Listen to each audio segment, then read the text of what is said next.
Si Father Joseph Carter ay naging saksi sa dimabilang na mga magkasintahan na naglakad sa altar ng St. Catherine's Church sa loob ng 25 taon ng kanyang paglilingkod. May ilan na kitang-kita ang lalim ng pagmamahalan, habang ang iba na may tila ginagawa lamang ang inaasahan sa kanila. Ngunit sa unang pagkikita pa lamang niya kina Alejandro at Paula, may naramdaman na siyang kakaiba, isang bagay na kapansin-pansin. Si Alejandro Suarez, isang kilalang mukha sa komunidad, ay may-ari ng 3 hardware store sa lugar.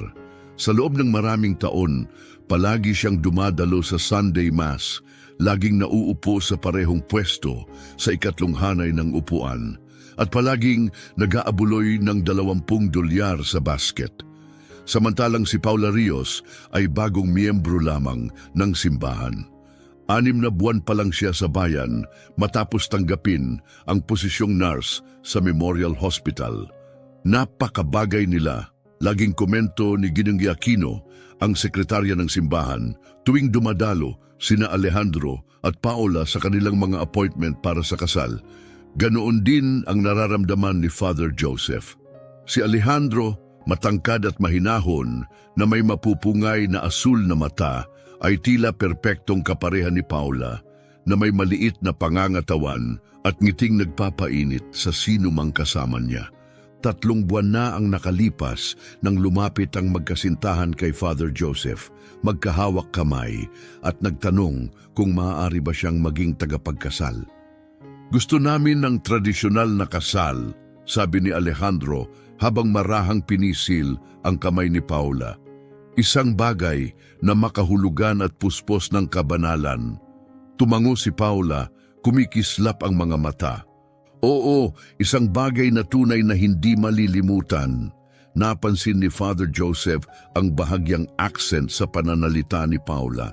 Nasabi na rin nito noon na lumaki siya sa isang maliit na bayan malapit sa Shanghai bago lumipat sa Estados Unidos. 10 taon na ang nakalilipas upang mag-aral ng nursing. Bagaman mahusay ang kanyang Ingles, paminsan-minsay nahihirapan pa rin siya sa ilang terminolohiyang panrelihiyon sa kanilang counseling sessions. Pinag-aaralan ko pa ang Katolisismo, aniya, na may mahiyain ngunit matapat ng ngiti. Hindi relihiyoso ang pamilya ko, pero gusto kong maging bahagi ng pananampalataya ni Alejandro. Naantig si Father Joseph sa kanyang sinseridad. Binigyan niya si Paula ng ilang aklat ukol sa paniniwalang Katoliko at humanga ng bumalik ito na may malalalim na tanong. Kitang-kita kay Alejandro ang pagmamalaki tuwing ipinapakita ni Paula kung gaano na siya natututo. Habang papalapit ang araw ng kasal, abala ang buong simbahan. Inayos ng Women's Guild ang mga puting rosas at liryo sa altar. Nagsanay ang koro para sa mga awitin ng kasal. Tinapos ni Ginong Aquino ang mga printed programs na may listahan ng entourage. Ang kapatid ni Alejandro bilang best man, ang pinsan ni Paula bilang maid of honor at 4 na kaibigan bilang mga abay. Lahat ay maayos na, sabi ni Father Joseph sa magkasintahan sa kanilang huling pagkikita 1 linggo bago ang kasal. Ngunit kinagabihan ding iyon may hindi inaasahang nangyari. Habang isinasara ang mga pinto ng simbahan, napansin ni Father Joseph ang isang babaeng tila nagtatago sa anino malapit sa estatwa ni Maria. Akala niya si Paula iyon na bumalik upang kunin ang ilang papel. Ngunit nang lumapit siya, nakita niyang mas matanda ang babae, marahil nasa 50 taong gulang. May maitutulong ba ako? Tanong ni Father Joseph. Napalingon ang babae. Pasensya na po, Father, nagdasal lang po ako. May accent din ang kanyang boses na kahawig ni Paula. Bukas naman palagi ang simbahan para sa panalangin, wika ni Father Joseph ng may kabaitan. Ngunit gabi na. Tumango ang babae at lumakad paalis, ngunit bago tuluyang makarating sa pintuan, lumingon ito. Kayo po ba ang magpapakasal kina Suarez at Rios sa susunod na linggo? Tanong niya. Nabigla si Father Joseph. Oo, ako nga. Kilala niyo ba sila? Narinig ko lang tungkol sa kanila, Sagot niya ng may pag-iingat. Siguradong magiging di malilimutang okasyon iyan. May kung anong damdamin sa kanyang tinig. Hindi mawari ni Father Joseph kung ito'y lungkot o babala. Bago pa siya makapagtanong pa, umalis na ang babae. Sumara ang mabigat na pintuang kahoy, kasabay ng malalim at umuugong na tunog. Gabing iyon, nahirapan si Father Joseph makatulog. Paulit-ulit sa isip niya ang sinabi ng babae. May kakaiba sa kanyang mga mata, kalungkutan ba o isang tahimik na babala? Pinilit niyang iwaksi ito, iniisip na baka nagiging sobrang mapag-isip siya. Ang mga kasal ay talaga namang nakapagpapalabas ng sari-saring emosyon. Hindi niya alam na ang saglit na pagkikitang iyon ay magiging simula ng pinakakakaibang kasal na kanyang sasalihan. Isang linggo bago ang kasal, puno ng sigla ang simbahan. Maingat na inaayos ni Gungger Aquino ang mga bulaklak at ang koro ay patuloy na nag-e-ensayo. Samantala, si Father Joseph ay nakaupo sa kanyang opisina. Nire-review ang tala para sa seremonya nang may marinig siyang mahinang katok sa pinto. Tuloy po ang tawag niya. Pumasok si Paula, suot ang isang payak na asul na damit at may hawak na maliit na kuwaderno. Sana hindi ako nakakaabala, aniya na may matamis ng ngiti. Hindi naman, Paula, umupo ka. Tugon ni Father Joseph, itinuro ang upuang nasa harap ng kanyang mesa. Ayos lang ba ang lahat? Kabado ba sa kasal? Hindi naman po, mabilis na sagot ni Paula. Maayos po ang lahat. Gusto ko lang pong i-double check ang ilang bagay tungkol sa seremonya. Tumango si Father Joseph. Kilalang masinop si Paula sa bawat detalye ng kasal.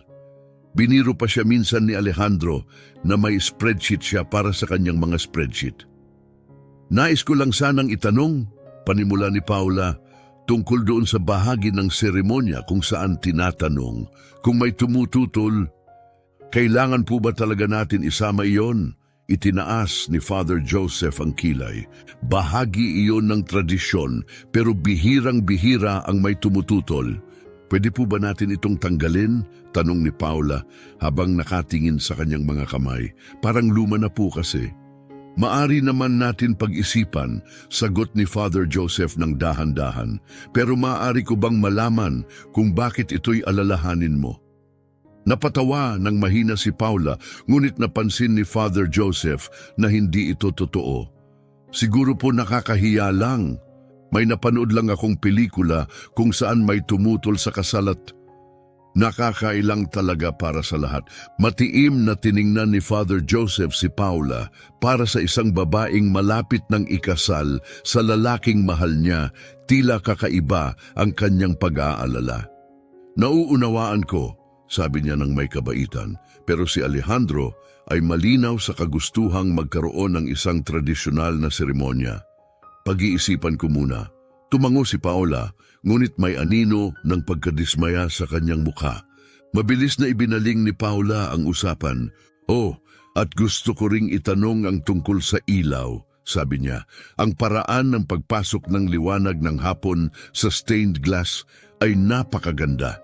Gusto ko talaga iyong makuha sa mga litrato ng kasal. Nag-usap pa sila ni Father Joseph tungkol sa ilang maliliit na detalye bago tuluyang nagpaalam si Paula. Pinanood siya ni Father Joseph habang papalayo at napansin kung paanong huminto ito sa harap ng mga estatwa ng mga santo, lalo na kay Saint Catherine, ang patron ng simbahan. Kinahapunan, nagulat si Father Joseph nang si Alejandro lamang ang dumating para sa kanilang huling nakatakdang pagpupulong bago ang kasal. Hindi nakasama si Paula? Tanong niya. May shift siya sa ospital na hindi niya matanggihan, sagot ni Alejandro. Humihingi siya ng paumanhin. Walang problema, sagot ni Father Joseph ng may kabaitan. Dumaan nga siya kanina para linawin ang ilang bahagi ng seremonya. Talaga? Tinaas ni Alejandro ang kilay. Akala ko naka-duty siya buong araw.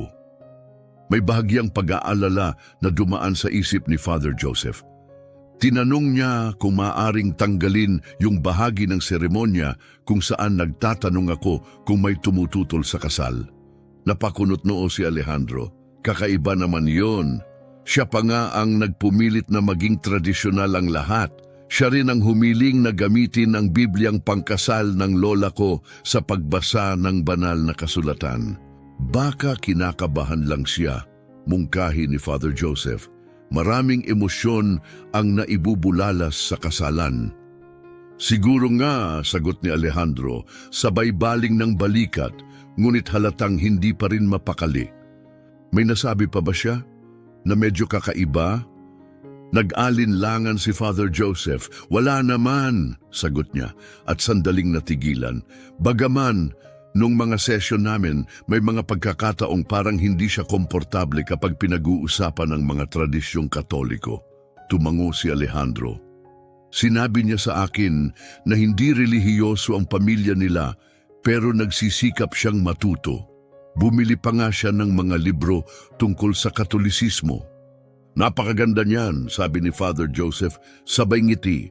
Pagkaalis ni Alejandro, nag-ikot si Father Joseph sa simbahan upang tiyakin na maayos na ang lahat para sa weekend. Sa pagdaan niya sa kumpisalan, napansin niyang may isang babaeng Asyano na nakaluhod sa altar. Hindi niya ito nakilala. Pasensya na po, malumanay niyang sabi. May maitutulong ba ako? Mabilis na lumingon ang babae, halatang nagulat. Patawad po, Father, nagdarasal lang po ako. Malaya kang manalangin dito anumang oras, sagot ni Father Joseph ng may init. Narito ka ba para sa kasal ngayong weekend? Nagbago ang ekspresyon ng babae, naging hindi mabasa. Ang kasal nina Rios at Suarez? Oo, baka dumalo ako. Kaibigan ka ba ng bride o ng groom? Nag-atubili siya. Matagal ko nang kilala si Paula. Bago pa makapagtanong si Father Joseph ng iba pa, mabilis nang lumakad paalis ang babae. Ngunit bago pa siya tuluyang makalabas, lumingon siya. Father, mahina niyang sabi, minsan ang mga tao ay hindi sila ang sinasabi nilang sila. At umalis na siya, sumara ang mabigat na pinto kasabay ng isang mabagal ngunit matinis na ugong. Naiwan si Father Joseph na may lumalalim na pagkabahala sa kasalang darating. Nang gabing iyon, habang naghahanda na siya para matulog, paulit-ulit sa isipan niya ang kakaibang hiling ni Paula, ang pagkagulat ni Alejandro sa kanyang pagbisita at ang mahiwagang babala ng babae. Sinubukan niyang kalimutan ngunit hindi siya makatulog. Bisperas ng kasal, patuloy pa rin siyang hindi dalawin ng antok. Maganda ang dekorasyon sa simbahan, puting mga bulaklak, mga ribon na gawa sa seda, lahat ay nasa ayos. Ang organista ay paulit-ulit nang nagsanay ng wedding march hanggang sa ito'y perpekto na. Ngunit may kulang, may mali. 11:30 ng gabi, habang inaabot na niya ang ilaw ng lampshade upang patayin, biglang tumunog ang telepono. Hindi pamilyar ang numero, ngunit sinagot pa rin ito ni Father Joseph. May mga emergency call din kasi na dumadating sa 10 oras ng gabi. Hello, si Father Joseph ito. May ilang segundo ng katahimikan at pagkatapos ay isang mahinang tinig ng babae ang narinig.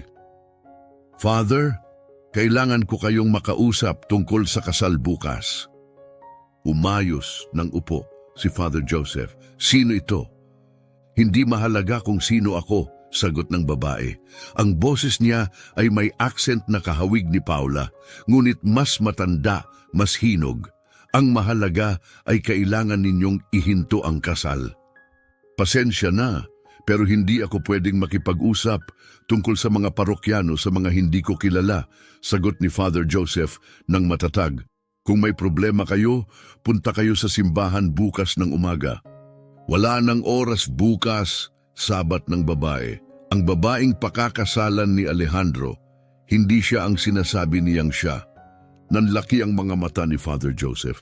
Bumalik sa kanyang alaala ang misteryosang babaeng dumalaw sa simbahan ilang araw ang nakalipas. Anong ibig mong sabihin? Hindi si Paula Rios ang pangalan niya.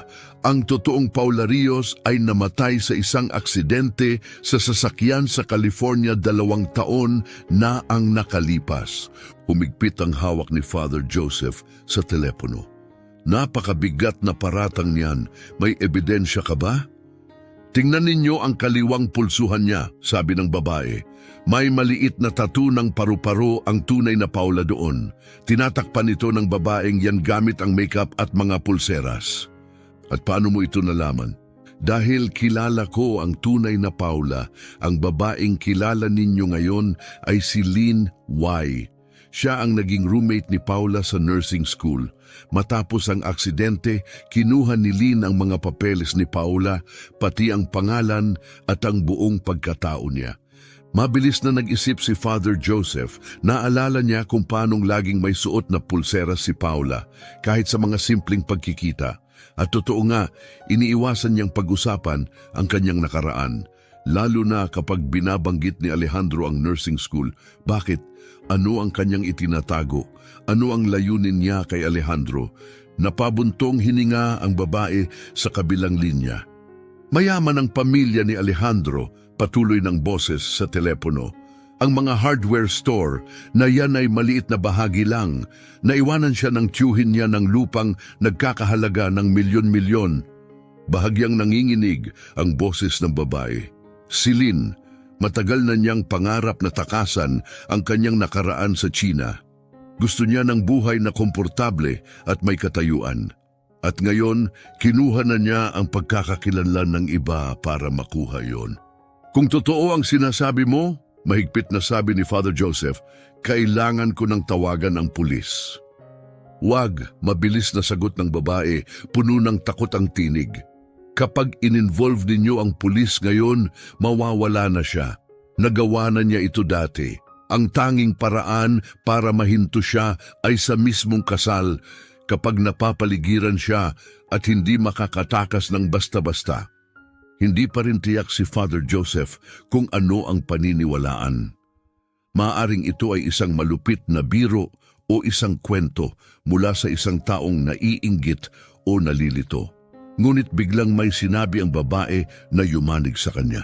Kung hindi ninyo ako mapagkakatiwalaan, tanungin ninyo siya tungkol sa peklat sa kanyang likod. Ang tunay na Paula ay nagkaroon ng spinal surgery noong 12 siya. May 6 na pulgadang peklat sa gitna ng kanyang likod. Ang babaeng yan, wala siyang ganong peklat. Parang kidlat na pumasok sa isipan ni Father Joseph ang isang alaala. Noong 1 linggo lang, sa rehearsal ng kasal, nakasuot si Paula ng backless na damit. Maingat na inilagay ni Alejandro ang kanyang kamay sa likod ni Paula habang nagsasanay silang maglakad sa aisle. Napansin ni Father Joseph ang makinis at walang kapintasan na balat ng babae, walang peklat. Bumaba ang boses niya. Sino ka ba talaga? Isang taong naghahangad ng katarungan, sagot ng babae ng marahan. Isang taong hindi kayang panooring maloko ang isang inosenteng lalaki. Bago pa makapagtanong si Father Joseph, naputol na ang linya. Napatitig si Father Joseph sa telepono, hindi makagalaw. Dahan-dahan siyang tumayo, lumuhod sa tabi ng kama at nanalangin. Totoo ba ang lahat ng ito? Isa bang peke si Paula? O isa lang itong malupit na paraan para sirain ang araw ng kasal? Naalala niya si Paula kung paanong iniiwasan nitong sagutin ang mga tanong tungkol sa kanyang nakaraan, ang malabong sagot niya tungkol sa pamilya at ang pagtingin niyang tila palaging may iniiwasan. Sa unang pagkakataon sa kanyang buhay bilang pari, seryosong naisip ni Father Joseph kung dapat pa niyang ituloy ang kasalang ito. Ngunit hindi sapat ang isang tawag sa telepono, kailangan niya ng tunay na ebidensya. Pagsapit ng umaga, napagdesisyonan ni Father Joseph. Hindi muna siya tatawag ng pulis. Hindi rin niya babalaan si Alejandro. Ngunit magiging mapagmatsyag siya sa mismong seremonya. Hahanapin niya ang tattoo ng paru-paro sa pulsuhan ni Paula. Ano man ang mangyari, isang bagay ang malinaw, hindi ito magiging isang karaniwang kasal. Dumating ang araw ng kasal na may bughaw na langit at malambot na ginintuang liwanag. Buhay na buhay ang St. Catherine's Church sa kilos at kasabikan. Ang mga flower girl ay nagsasanay ng kanilang lakad, nagtatapon ng kunwaring petals habang humahagikik. Ang best man ay paulit-ulit na chinecheck ang mga singsing sa kanyang bulsa. Sa isang silid sa gilid, nakatayo si Alejandro sa harap ng salamin, inaayos ang kanyang kurbata. Kumatok si Father Joseph ng marahan sa pinto. "Pwede ba akong pumasok?" "Father, oo naman," sabi ni Alejandro, sabay harap na may malapad ng ngiti. "Kumusta po itsura ko?" "Napakagwapo," sagot ni Father Joseph. Napansin niya ang bahagyang panginginig ng mga kamay ni Alejandro. "Kabado ka ba?" "Kaunti," amin ni Alejandro, "pero higit sa lahat excited. Hanggang ngayon, hindi pa rin ako makapaniwalang ikakasal ako kay Paula. Siya ang lahat ng pinangarap ko. Minsan pakiramdam ko ako na ang pinakamaswerteng lalaki sa mundo." Naramdaman ni Father Joseph ang bigat sa kanyang dibdib. Umalingaw-ngaw sa isipan niya ang babala ng misteryosang babae. Paano kung totoong isang estranghero ang pakakasalan ni Alejandro? "Alejandro," wika ni Father Joseph ng may pag-aalalang tono, "pwede ba kitang tanungin paano kayo nagkakilala ni Paula?" Nagliwanag ang mga mata ni Alejandro. "Sa ospital, bumisita ako sa pinsan ko pagkatapos ng operasyon at siya ang nurse. Maalaga siya, mabait, maalalahanin. Iniwan ko ang numero ko sa isang napkin. Trip-trip lang." Mahinang natawa siya. "Hindi ko akalaing tatawagan niya ako, pero ginawa niya." "At ang pamilya niya?" tanong ni Father Joseph. Bahagyang nagbago ang ngiti ni Alejandro. Sabi niya matagal nang patay ang mga magulang niya. Ang nag-iisang kapatid niyang lalaki ay nasa China, masyadong malayo para makarating sa kasal. Tumango si Father Joseph. Napaka-kombinyente. Walang pamilyang makakakita ng pagkakaiba. "Isa pang tanong," sabi niya, "meron bang peklat o birthmark si Paula? Yung kakaiba?" Nagulat si Alejandro. "Medyo kakaibang tanong yan, Father." "Oh, curious lang," sagot ni Father Joseph ng magaan ang tono. "Minsan kasi lumalabas yan sa mga wedding speech." "Well, may maliit siyang tattoo ng paru-paro sa pulsuhan," sagot ni Alejandro. "Pinagawa niya nung college pa siya. Tinawag niya yung wild face niya." Natawa siya. "Bakit niyo po tinatanong?" Nakaramdam si Father Joseph ng pagkagulo. Binanggit ng tumawag sa telepono ang tattoo, pero sinabi nitong ang tunay na Paula ang may tattoo at ang impostor ay wala. Nagkamali ba ang babae o sinadya niyang magsinungaling? "Wala lang," sagot ni Father Joseph na may pilit ng ngiti. "Titingnan ko lang ang bride." Nakaupo si Paula, napapalibutan ng mga bridesmaids. Nang kumatok si Father Joseph, napuno ng halakhakan ng silid habang nagmadaling takpan ng mga babae ang kanyang gown. Baka malas daw na makita ito ng kinatawan ng groom. "Father Joseph," bati ni Paula ng may init, "ayos lang po ba ang lahat?" "Sinisigurado ko lang na komportable ka," sagot niya habang maingat na tinititigan si Paula. Suot niya ang isang maselang pulseras sa kaliwang pulsuhan, pilak, na may maliliit na perlas. Perpektong pantakip para sa isang tattoo. "Masaya ako," sabi niya na may maliwanag ng ngiti. "Handa na akong maging Mrs. Suarez." Inaayos ng isa sa mga bridesmaids ang kanyang belo at ang isa pa ay napabuntong hininga. "Para itong fairy tale, para talaga kayong itinadhana." Napansin ni Father Joseph ang ekspresyon ni Paula. Bagaman nakangiti ang kanyang mga labi, may ibang sinasabi ang kanyang mga mata. Pag-aalinlangan, marahil takot. Kabado lang ba sa kasal o may mas malalim pa? "Paula, maaari ba kitang makausap ng sarilinan?" Mahinahong tanong ni Father Joseph. Isang maikling panalangin lang bago ang seremonya. Nagtinginan ng mga bridesmaids na may halong pagtataka, ngunit tahimik silang lumabas ng silid. Pagkaalis ng lahat, mahinang isinara ni Father Joseph ang pinto. "May problema po ba, Father?" tanong ni Paula. Kalma ang kanyang tono, ngunit alerto ang kanyang mga mata na parang may hinihintay. "May natanggap akong nakakabahalang tawag kagabi," diretsong sabi ni Father Joseph. "Tungkol sa iyo."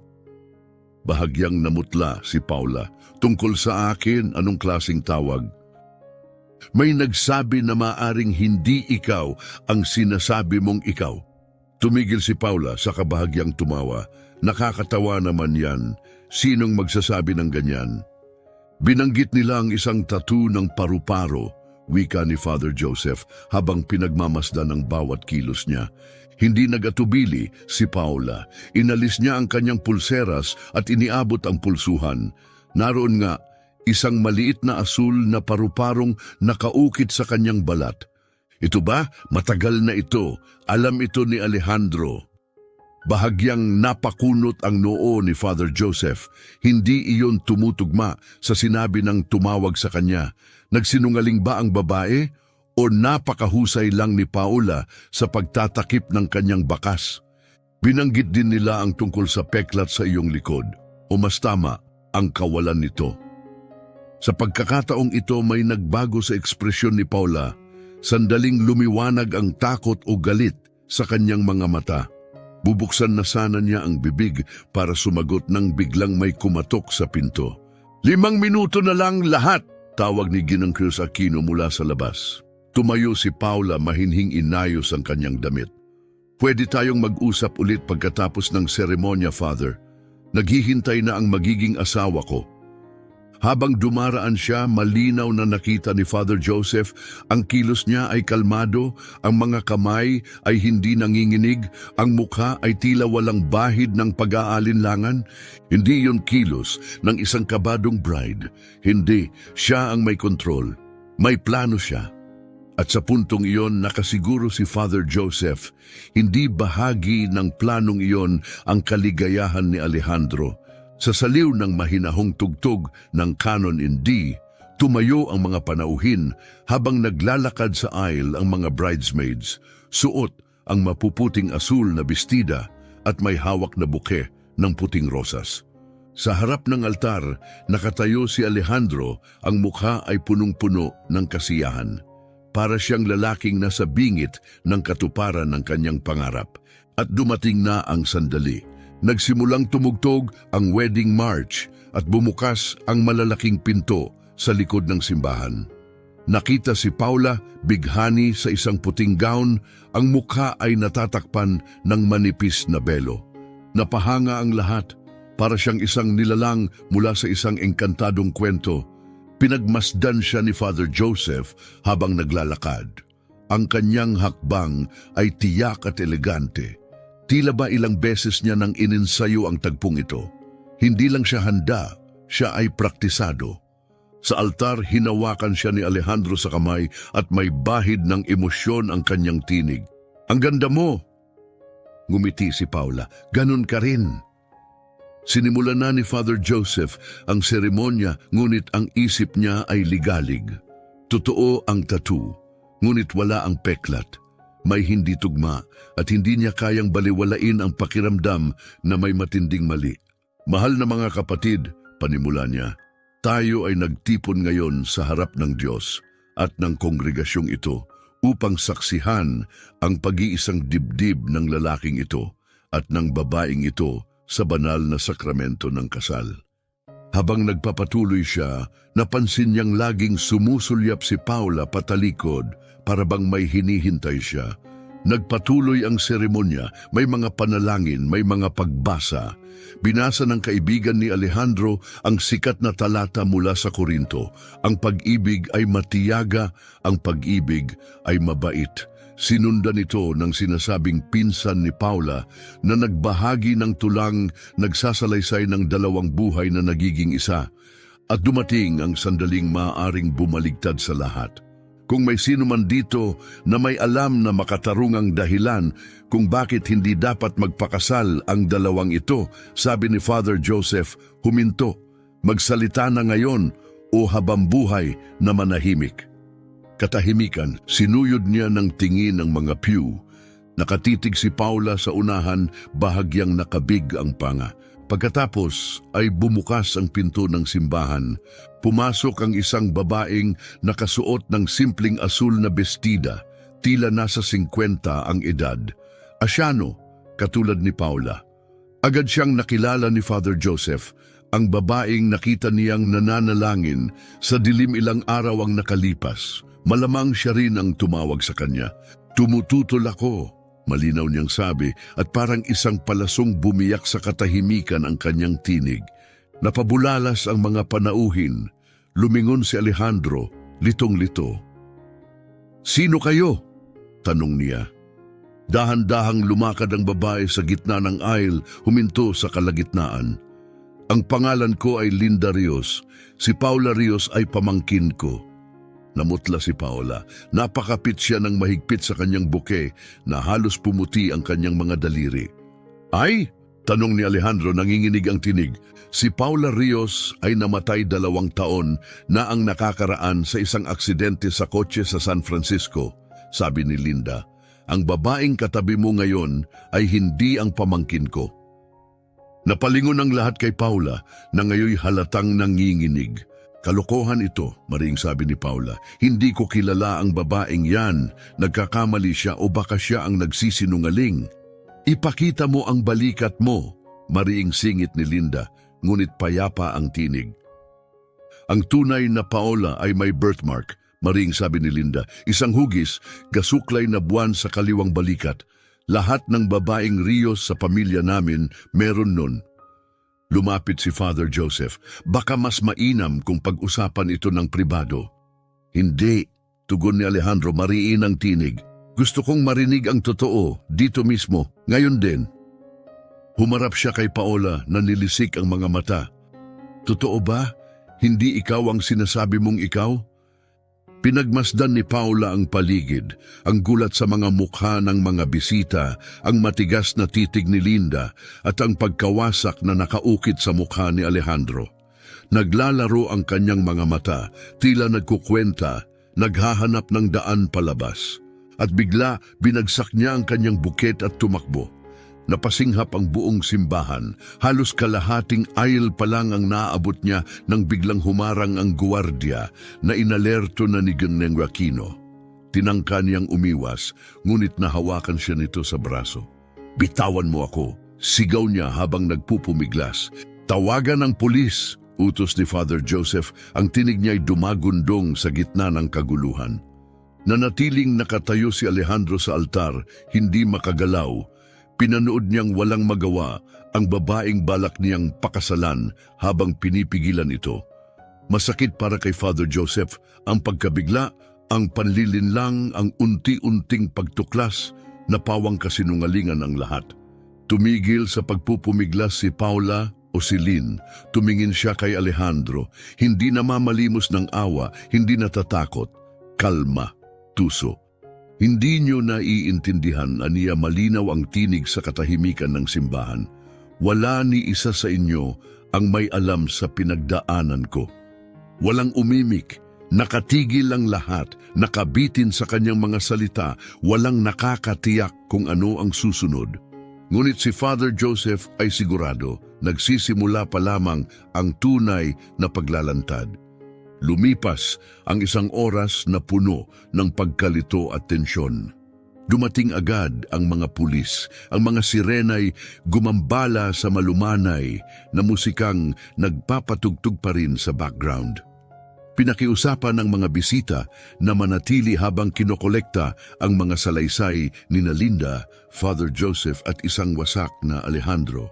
Si Paula o kung sino man talaga siya ay tahimik na nakaupo sa maliit na opisina sa likod ng simbahan, ngayon ay bantay sarado.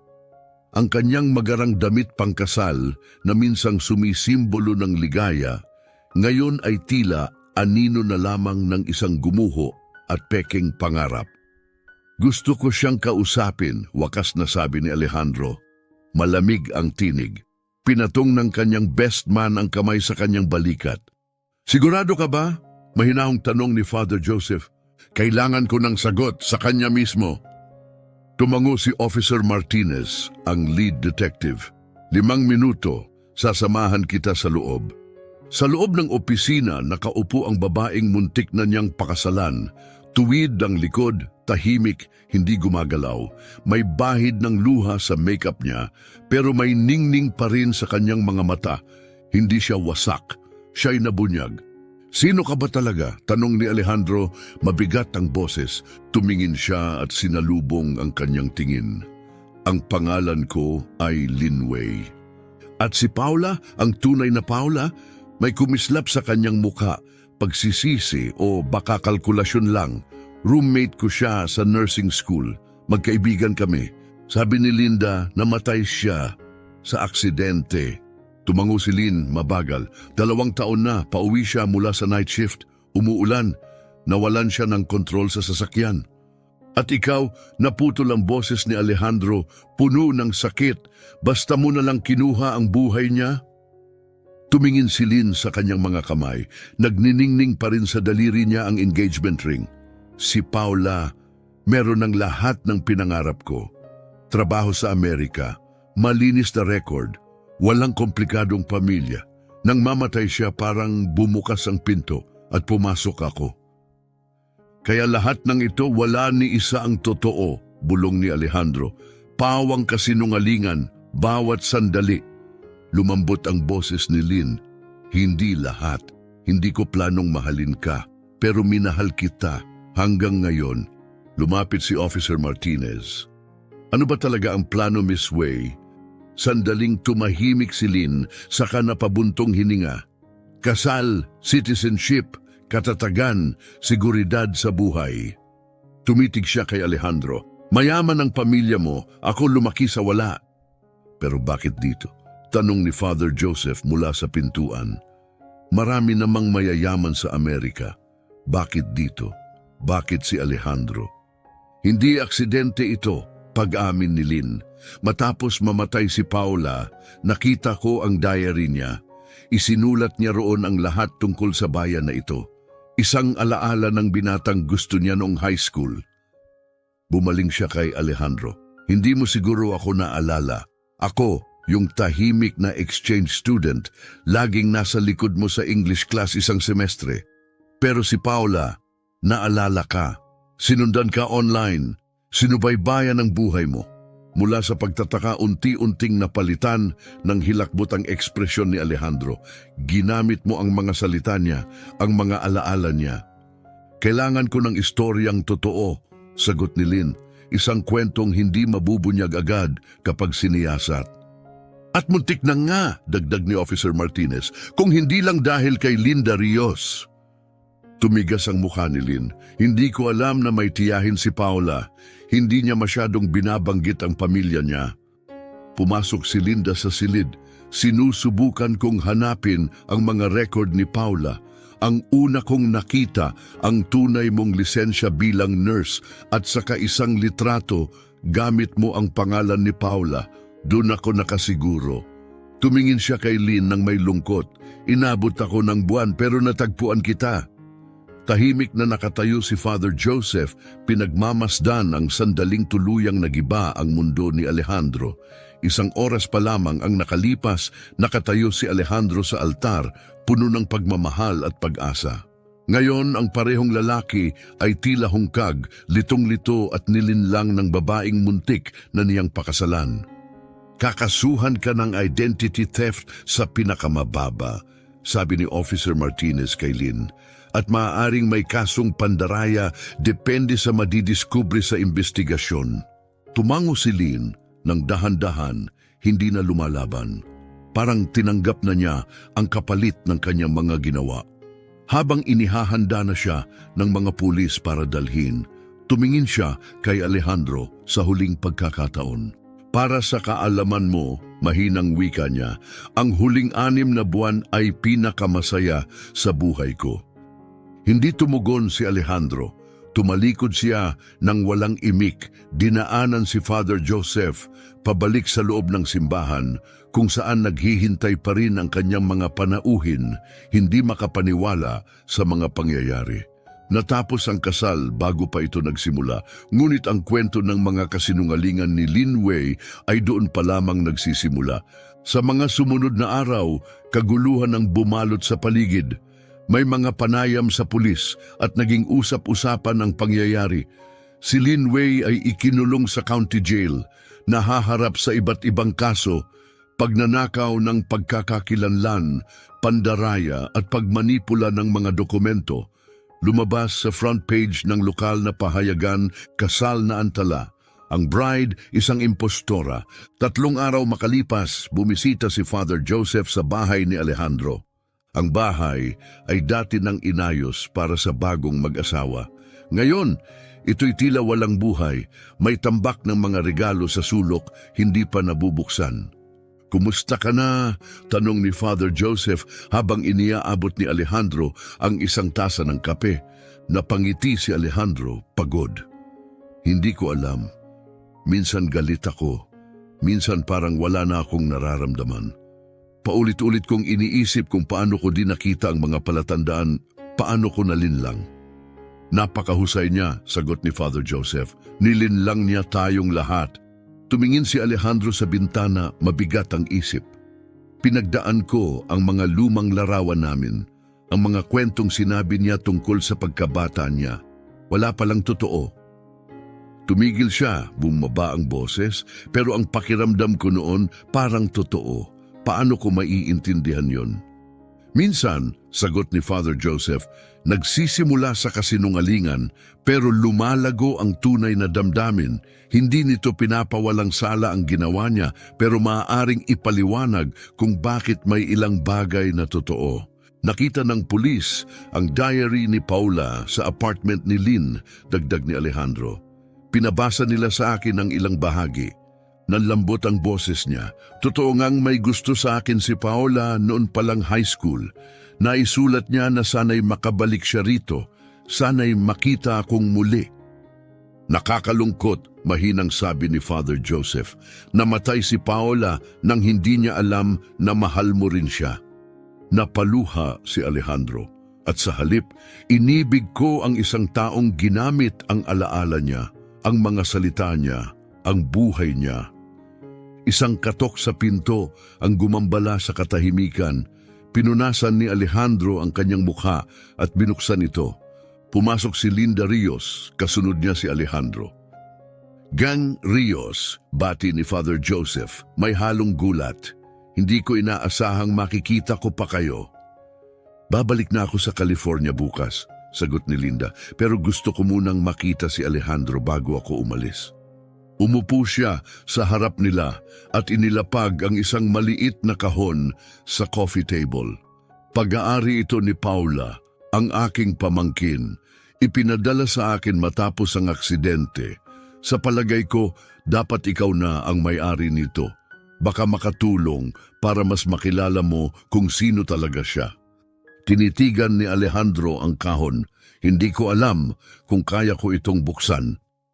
"Baka ito'y magdala ng kapayapaan," marahang sabi ni Linda. "Mabuting tao si Paula, mabait, matalino, mahal niya ang kanyang mga pasyente. Karapat-dapat siyang maalala bilang siya, hindi bilang kasinungalingan ng iba."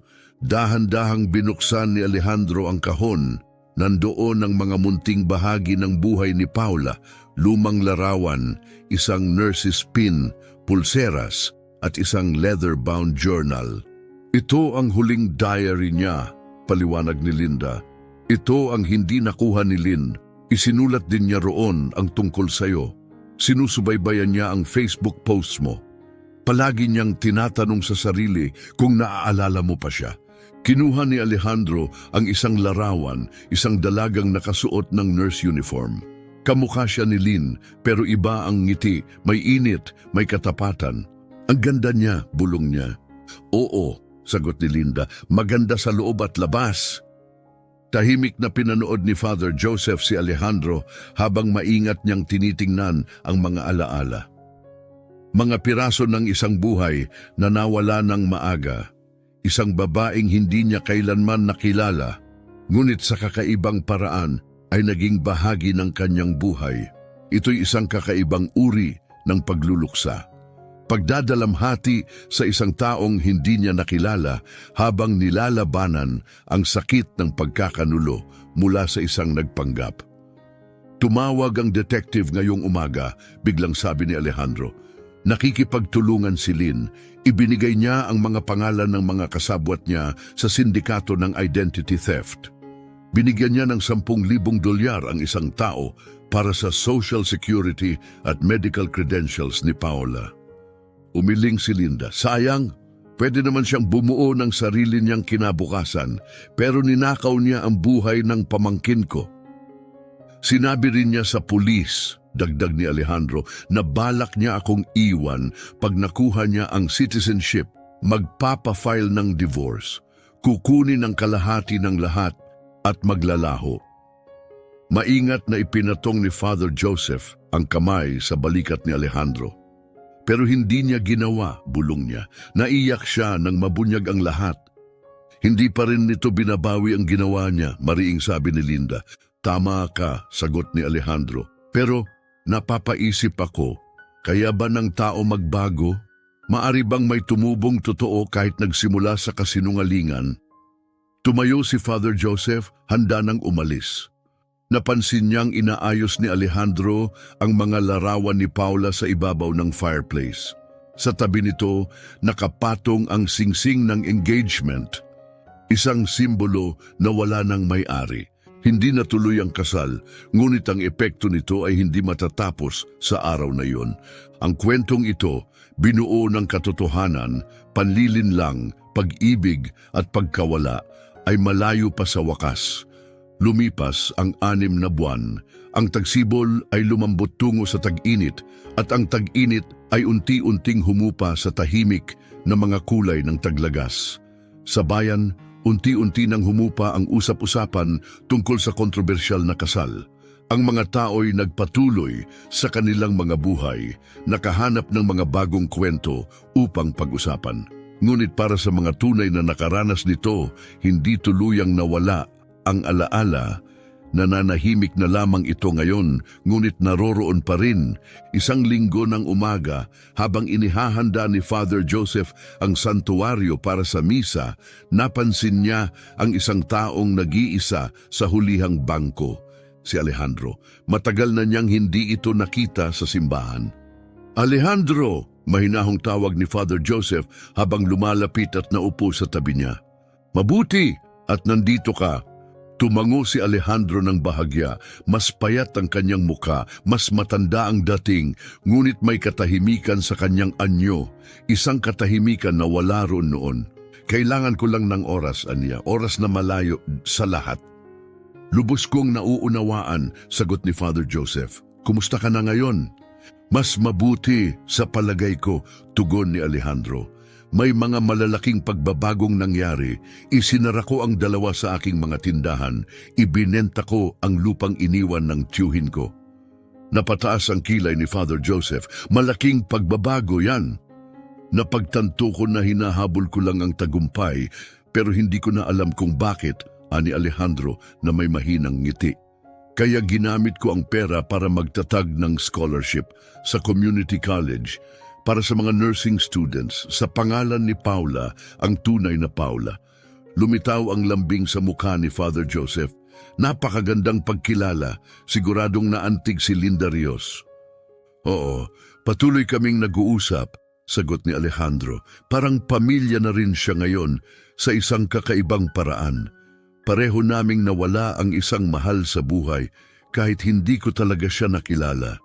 Tahimik silang naupo, ang uri ng katahimikang puno ng pagkakaunawaan. Pagkaraan ng ilang sandali, bumulong si Alejandro. Nakita ko si Lynn kahapon. Nagulat si Father Joseph. Sa kulungan! Hindi, nakalabas na siya, tugon ni Alejandro. Nakipag-plea deal. Tumestigo laban sa mas malalaking kasabwat sa sindikato ng identity theft. Ang hatol niya ay nabawasan, oras na naibilang na at probation.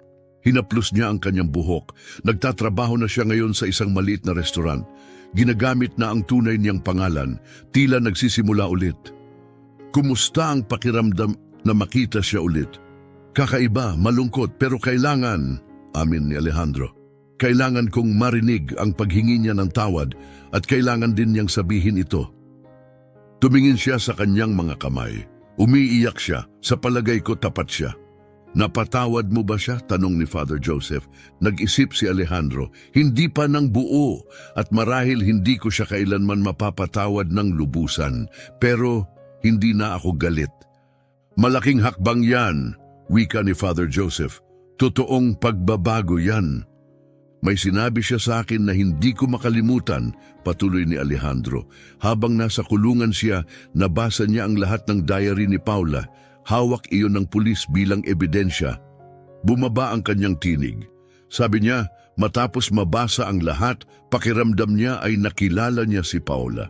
Hindi lang bilang pangalan na hiniram, kundi bilang isang tunay na tao. Sabi niya, nire-respeto niya ito. Ang mga tao'y maaaring magbago, sabi ni Father Joseph, kung gugustuhin nila. Doon ako umaasa, tugon ni Alejandro. Nagbago na rin ako. Mas maingat na ako ngayon, pero pinipilit ko ring di isara ang puso ko, di mawala ang pag-asa. Saglit siyang tumigil. May nakilala akong bago. Isa siyang guro sa high school. Dahan-dahan lang kami. Talagang dahan-dahan. Ngumiti si Father Joseph. Maganda yan, karapat-dapat ka sa totoong kaligayahan.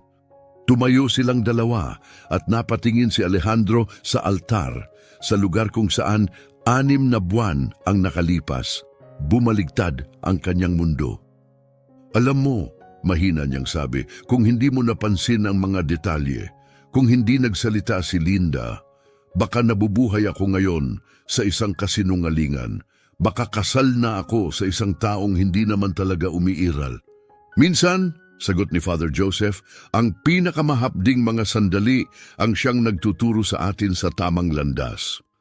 Magboboluntaryo ako sa Memorial Hospital sa susunod na buwan, dagdag ni Alejandro. Sa parehong ward kung saan nagtrabaho si Paula. Ngumiti siya, malungkot ngunit may liwanag. Isa yang paraan para maalala ko siya, para parangalan ang kanyang buhay. Habang palabas si Alejandro sa malamig na simoy ng taglagas, napatitig si Father Joseph sa isang figura sa kabila ng kalsada. Si Lynn, maikli na ang kanyang buhok ngayon, simple lang ang suot, jeans at sweater, at may ibang katahimikan sa kanyang anyo. Hindi siya lumapit kay Alejandro, pinanood lang niya itong sumakay sa sasakyan, ang kanyang mukha ay halo ng lungkot at pagtanggap. Pagkatapos tumingin siya kay Father Joseph, nagtagpo ang kanilang mga mata at binigyan siya ni Lynn ng isang munting tango, isang tango ng pag-unawa, marahil pasasalamat, bago siya tumalikod at naglakad palayo. Bumalik si Father Joseph sa paghahanda ng simbahan.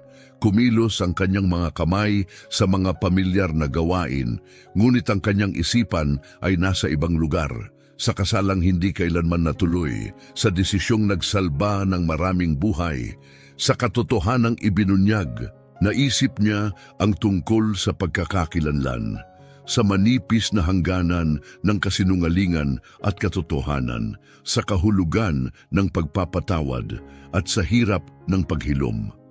May mga kwentong maayos ang pagtatapos, may malinaw na bida at kontrabida. Ngunit hindi ito isa sa mga iyon. Sa tunay na mundo, magulo ang mga wakas. Masakit ang katotohanan at minsan sa sakit nagiging malinaw ang landas ng puso. Hindi natuloy ang kasal, ngunit mula sa mga guho may isang bagay na totoo ang unti-unting sumibol.